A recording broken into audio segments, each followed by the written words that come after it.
कैसे निर्वाह करते हैं संबंध का हमारे प्रियालाल श्री विठलनाथ जी ठाकुर जी के प्रति वात्सल्य भाव रखते थे। मेरे लाला पुष्ट मार्गी वात्सल्य भाव, जैसा भाव करोगे वैसे ही। ये था माम प्रपद्यन्ते तास्तत्र भजाम्यहम्। हम ठाकुर जी के प्रति इनका पुत्र भाव था, मेरा लाला।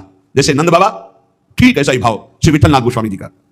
एक बार श्री श्रीनाथ जी को दूध पिला रहे थे, ठाकुर जी ने एक घूंट पिया दूध और कटोरा से हटाते हुए कहा जय जय क्या कमी रह गई दूध में?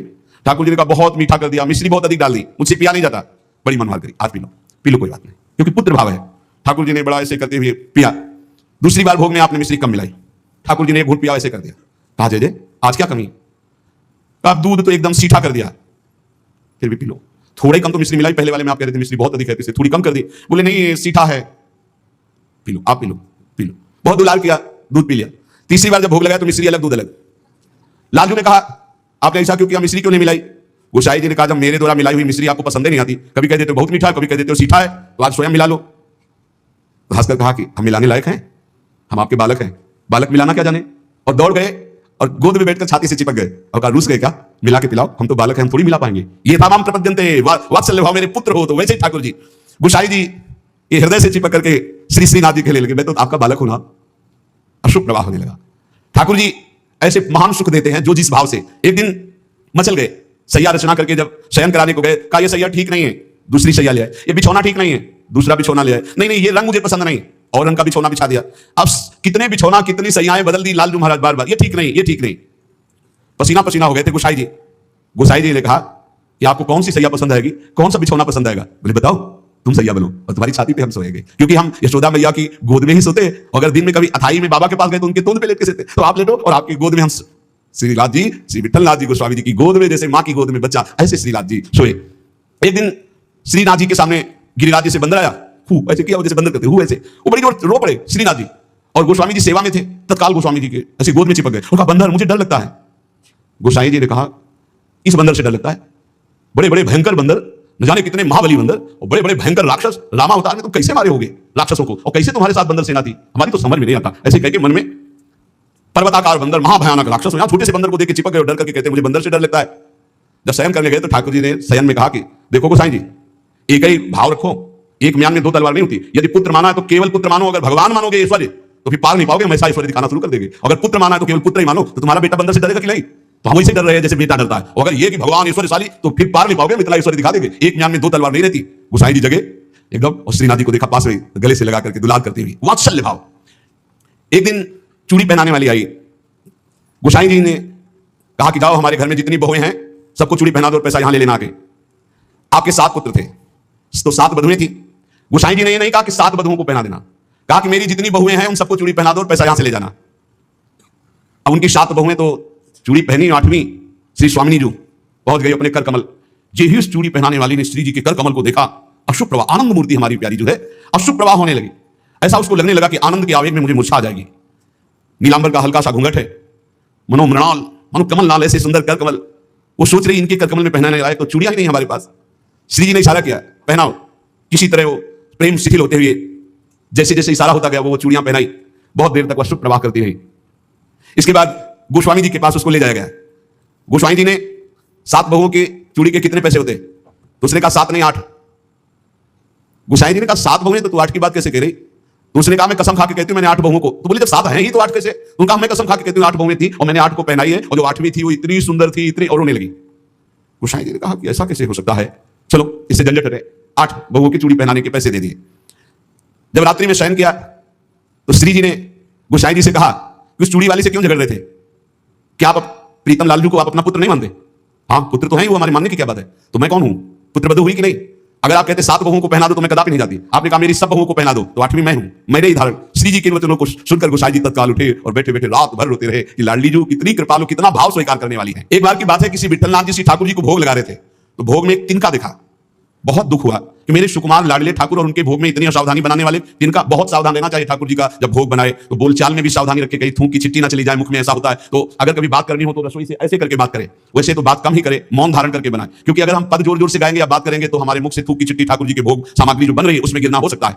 कितनी सावधानी महापुरुषों के चरित्र से हमें प्राप्त होती। तिनका को देख करके बहुत दुखी हुए और कहा कि आज हम हैं, तब हमारे ठाकुर जी के भोग में तिनका निकला और कल हमारा शरीर छूट जाएगा तो तुम लोग कैसे हमारे ठाकुर जी की सेवा करोगे? तो मैं आज ही संन्यास धारण करूंगा और विचरण करूंगा, जैसा मना वैसा करो। आप इतना कहे तो सब लोग बहुत दुखी हो गए। सबने हमने विनय की कि एक बार अपराध क्षमा कर दो, ठाकुर जी की भोग में कभी त्रुटि नहीं होगी। आपने कहा हम परिहास में कभी झूठ नहीं बोलते। हमने कहा संन्यास लेंगे तो अब संन्यास लेंगे, अब हम तुम्हारे बीच में नहीं रहेंगे।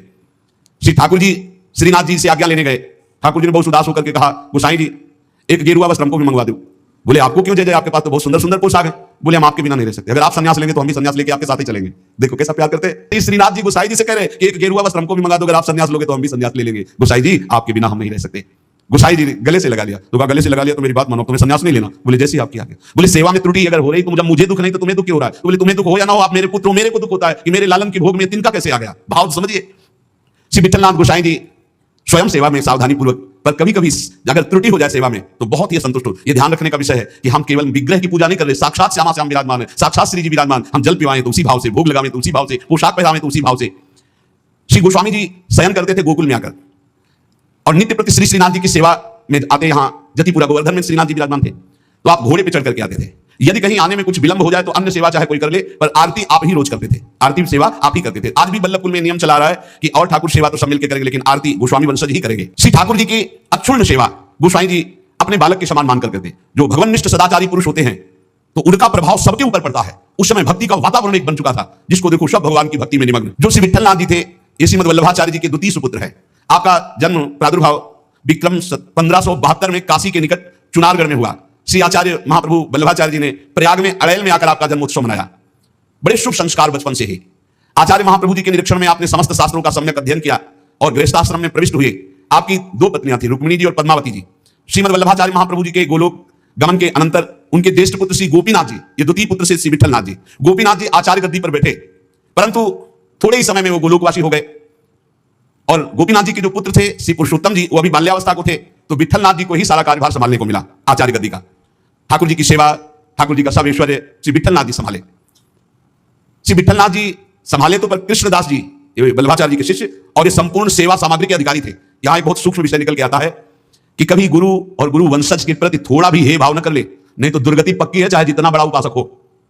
कृष्णदास जी बहुत बड़े महापुरुष हैं, पूरे श्रीनाथ जी की सेवा के अधिकारी हैं, अधिकारी पदवी नहीं की है। अब किसी सेवा पद्धति को लेकर कृष्णदास जी से श्री विठलनाथ गोस्वामी जी ने, तो कृष्णदास जी असंतुष्ट हो गए। यहां त्रुटि हो रही है कृष्णदास जी से। कृष्णदास जी ने क्या किया कि जो गोपीनाथ जी गोलोक गमन हो गया था, तो उनकी पत्नी और उनके पुत्र पुरुषोत्तम जी अभी छोटे थे, उनसे बात की और गद्दी पर पूरा अधिकार कर लिया। पुरुषोत्तम है ही क्योंकि उनके पिता गोपीनाथ जी अधिकारी थे, और हटा दिया श्री विठलनाथ जी को। और हटा ही नहीं दिया, पूरी सेवा से हटा दिया कृष्णदास अधिकारी जी ने। पुरुषोत्तम जी को गद्दी पर बैठा दिया, उनकी मां को समझा बुझा करके दस्तखत करवा लिए और श्री विठलनाथ गोस्वामी जी को हटा दिया। न श्रीनाथ जी की सेवा मतलब आना भी बंद करवा दिया। ऐसा नहीं करना चाहिए था, बहुत बड़ा अपराध बन गया। और बहुत बड़े महापुरुष है कृष्णदास जी, कोई साधारण नहीं। आगे उनके कवि चरित्र का श्रवण करना, इतने बड़े महापुरुष। गोसाई जी को सब अधिकार छिन जाने का कष्ट तो नहीं हुआ, पर सेवा छूट जाने का बहुत कष्ट हुआ। और महापुरुषों के हृदय में किसी भी तरह का यदि कष्ट हो गया तो उसे भी भगवान बर्दाश्त नहीं करते। आपको बहुत क्लेश हुआ, श्रीनाथ जी का दुलार छूट गया, सेवा छुड़वा दी कृष्णदास अधिकारी ने। आप पाराशौली में जाकर रहने लगे, पर बहुत दुखी अंदर से। और दूर तक वहां तक आते जहां श्रीनाथ जी की ध्वजा दिखाई देती है, वहां से साष्टांग दंडवत करके बहुत एकाग्रतापूर्वक ऐसे देखते मंदिर की तरफ, रोने लगते श्री विठलनाथ जी। ये बहुत बड़ी हानि का विषय, बहुत बड़ी हानि का विषय। गुरुजनों से विरोध करने का मतलब है सर्वस्व का नाश, चाहे जितना बड़ा भी कोई तपस्वी भजनानंदी हो।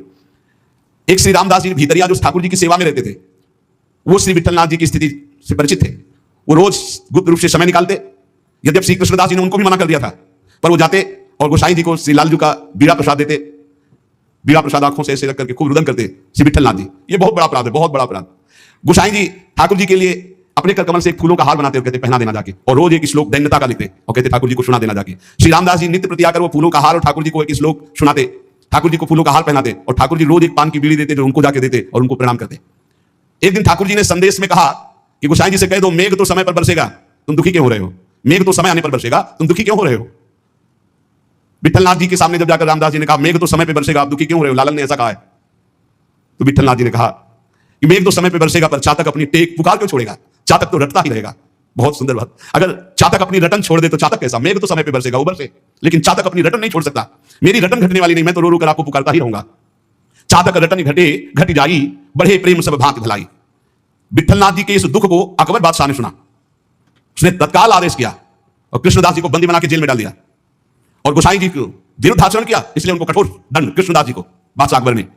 जब गोसाई जी को पता चला तो गोसाई जी ने अन्न जल त्याग दिया और कहा जब तक सम्राट अकबर सादर कृष्णदास जी, ये देखो महापुरुषों का हृदय, सादर कृष्णदास जी को नहीं छोड़ते तब तक मैं अन्न जल भी नहीं पाऊंगा। जब बादशाह अकबर को ये पता चला कि गोसाई जी ने अन्न जल त्याग दिया तो सादर कृष्णदास जी को पुनः छोड़ दिया। कृष्णदास जी को जब पता चला कि गोसाई जी मेरे लिए अन्न जल छोड़ दिए, तब गोसाई जी के पास आए और चरणों में गिरे और कहा मुझे आपके प्रभाव का पता नहीं था, क्षमा कीजिए। कृष्णदास जी ने पालाशौली में आकर गोसाई जी के चरण पकड़ लिए। गोसाई जी गंभीर हो गए। महापुरुष अगर डांट दें तो बच गए आप, और गंभीर हो गए तो पिट गए आप, बस इतना समझ लो। गंभीर इसलिए हो गए कि तुमने लालन की सेवा छुड़वा दी, सब ठीक है, लेकिन लालन की से दूर रखा, दर्शन नहीं, सेवा नहीं, इसलिए गंभीर हो गए। विठलनाथ गोसाई जी को पूर्व सेवाधिकार प्राप्त हो गया। श्री कृष्णदास जी का अंतिम लीला जानते हो कैसे हुई? कुआं में पैर फिसल गया, गिर के मरे और प्रेत बने, इसी अपराध के कारण। बहुत सावधान, इतने बड़े महापुरुष हैं, उनका चरित्र है कृष्णदास जी का, बहुत बड़े महापुरुष हैं, लेकिन अपने गुरु से अपराध बन गया। गुरुवंश गुरु स्वरूप ही है, अपराध बन गया तो प्रेत योनि को पाया, फिसल गया, कुएं में गिरे और उनके प्रेत योनि को प्राप्त हुए। बहुत सावधानी की जरूरत है कि कहीं ऐसे अपराध, नहीं तो चाहे जितना भजन हो, भजन बाद में तो कल्याण करेगा, लेकिन बीच में छूट जाएगा और बीच में हमारी दुर्गति हो जाए। अंतिम तो मंगल ही होगा, क्योंकि भगवान का जन कभी नाम में भक्ता प्रणश्यति। जब ये प्रेत बन गए थे तब भी उद्धार गोस्वामी विठल नाथ जी के द्वारा ही इनका हुआ। अकबर क्यों कृपालु था, क्यों श्रद्धा करता था विठल नाथ जी गोस्वामी के ऊपर? एक बार श्री यमुना जी में स्तोत्र का गायन का कंचन वर्ण तेज चमकता हुआ विठल नाथ गोस्वामी जी का, तो स्नान करके यमुना जी की आराधना कर रहे थे। तो उधर नौका में जल विहार करते हुए इसकी बादशाह की कोई हिंदू बेगम होगी, तो वो दूर से देखा कि तेजस्वी तो भगवान के समान है। नौका समीप ले गई, उतर कर चरणों में बंधन किया। विठलनाथ गोस्वामी जी को देखकर उसे पक्का लगा कि ये जो आशीर्वाद दे देंगे तो पक्का। तो उन्होंने कहा कि आपसे मैं एक ही आशीर्वाद चाहती हूं कि मेरे बादशाह मेरे अनुकूल रहें। हर पत्नी यही चाहती है। आप कृपा करके कोई ऐसा जंतुर बांध दीजिए, कोई मंत्र बता दीजिए, कोई उपाय बता दीजिए कि बादशाह सलामत हमारे बस में रहे, हमारे अधीन रहे। आपने मुस्कुरा दिया कि मैं एक जंतुर देता हूं, इससे बादशाह तुम्हारे अधीन रहेंगे, और दोहा लिख करके भुजा में बांध दिया। यंत्र मंत्र और तंत्र को भूल करो जनि कोय, पति कहा सो कीजिए वो आपस ही बस होए। ये दोहा लिख करके बांध दिया। दूर से गुप्तचर लगे रहते थे। गुप्तचर ने कहा कि विठलनाथ गोस्वामी जी ने कोई जादू टोना करके आपकी हिंदू बेगम की बाह में जंतुर बांध दिया है। तत्काल आया, जब वो महल तोड़ दिया जंतुर, उसे कहा खुला जाए, खुला गया। और जब ये दोहा पढ़ा कि यंत्र मंत्र और तंत्र को भूल करो जनि कोई उपाय मत करो, ये यंत्र तंत्र मंत्र जंतर वाला, पति की आज्ञा में रहो, इसी से पति अधीन हो जाएगा। जब ये दोहा पढ़ा कि पति की आज्ञा का पालन रूप परम बल है जो पति को अधीन कर लेता है, बहुत प्रसन्न हुआ। कहा इसी समय मुझे विठलनाथ गोस्वामी के चरणों में जाकर प्रणाम करना है, उनके दर्शन करने। तब से बहुत श्रद्धा विठलनाथ गोस्वामी जी के ऊपर, और वो आकर के गोकुल में और गोवर्धन में बहुत सी संपत्ति, जमीन, ये सब विठलनाथ गोस्वामी जी को दी। श्रीमद वल्लभाचार्य महाप्रभु जी ने पुष्ट मार्ग का प्रवर्तन किया, विठलनाथ गोस्वामी जी ने उसका बहुत प्रकाश किया। श्री सूरदास जी, कुंभनदास जी, परमानंद दास जी, कृष्णदास जी, ये वल्लभाचार्य जी के शिष्य, और नंददास जी, चतुर्भुजदास जी, श्री गोविंददास जी, श्री चीत स्वामी, ये विठल नाथ जी के शिष्य, ये रात दिन ठाकुर जी की सेवा में, पद गायन की सेवा में रहते थे। जिस समय महाप्रयाण का समय आया तो विठलनाथ गोस्वामी जी ने सातों पुत्रों को बुलाया और अलग अलग ठाकुर जी प्रदान किए। 7 पुत्र, श्री गिरधर जी, श्री गोविंद जी, श्री बालकृष्ण जी, श्री गोकुलनाथ जी, श्री रघुनाथ जी, श्री यदुनाथ जी और श्री घनश्याम जी, ये 7 पुत्र श्री विठलनाथ गोस्वामी जी के थे। सातों को अलग अलग ठाकुर सेवा प्रदान की। श्री गिरधर जी को श्री ठाकुर मथुरेश जी, जो वर्तमान में जतिपुरा गोवर्धन में विराजमान है। श्री गोविंद राय जी को श्री श्रीनाथ जी, जो वर्तमान में राजस्थान में श्रीनाथ द्वारा में विराजमान है। श्री बालकृष्ण जी को श्री द्वारिकाधीश भगवान, जो वर्तमान में काकरौली में विराजमान है। श्री गोकुलनाथ जी को, जो वर्तमान में श्री गोकुल में विराजमान है। श्री रघुनाथ जी को श्री गोकुल चंद्रमा जी, जो वर्तमान में कामवन में विराजमान है। श्री यदुनाथ जी को श्री बालकृष्ण भगवान, जो वर्तमान में सूरत में विराजमान है। श्री घनश्याम जी को श्री ठाकुर मदन मोहन जी, जो वर्तमान में कामवन में विराजमान है। इन 7 पुत्रों को 7 ठाकुर की सेवा प्रदान की और चल अचल संपत्ति का बंटवारा किया और समस्त वैष्णवों को बुलाया और कहा आज हमें ठाकुर जी बुला रहे अपने धाम में। ऐसे जाना होता है महापुरुषों का, मृत्यु नहीं महोत्सव होता है। सब वैष्णव जनों को बुलाया और बोले आज जो है ठाकुर जी बुला रहे हैं अपने निज सेवा में, निज धाम में। इनके पीछे पीछे पुत्र, जो 7 पुत्र थे, वो पीछे पीछे गए। आप चल करके जतिपुर आए, आपने निज कंठ की माला चतुर्थ पुत्र श्री गोकुलनाथ जी के गले में डाल दी और कहा सब वापस हो जाओ, अब मैं परम धाम जा रहा हूं। और गुफा में प्रवेश करने लगे तो सबसे बड़े पुत्र गिरधर जी ने आपका वस्त्र पकड़ लिया, तो केवल वस्त्र ही हाथ में रहा और आप अंतर्ध्यान हो गए, सदैव भगवान के धाम को गए श्री विठलनाथ गोस्वामी जी। फिर आकाशवाणी हुई कि मेरा जो वस्त्र तुमने पकड़ा, इसी से मुझे अंतिम संस्कार जो होते हैं वो अंतिम उत्तर क्रिया इसी से संपन्न करो, और जैसा हमने आदेश दिया वैसा कहना।